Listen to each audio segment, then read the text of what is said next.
Alright guys, I'm going to show you how to locate the oil filter and drain plug on this Ford Transit Connect.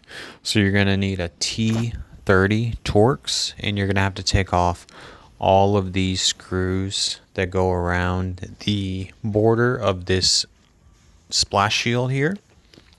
As you can see, there's quite a few, so go ahead and get all of those off. And I was wondering, why don't they make a quick access panel for the oil plug and the oil filter?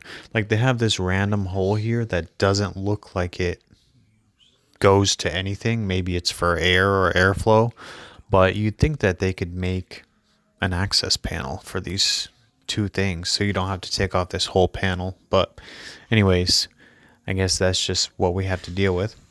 So once you get that off, you'll see the oil filter right away. It's really visible. And then right near that, you'll also see the oil drain plug, which is a 15 millimeter. So yeah, it's pretty easy to locate. But anyways, you just drain the oil and the oil filter and put everything back how it was. So hope this video helped. Have a good one. Peace.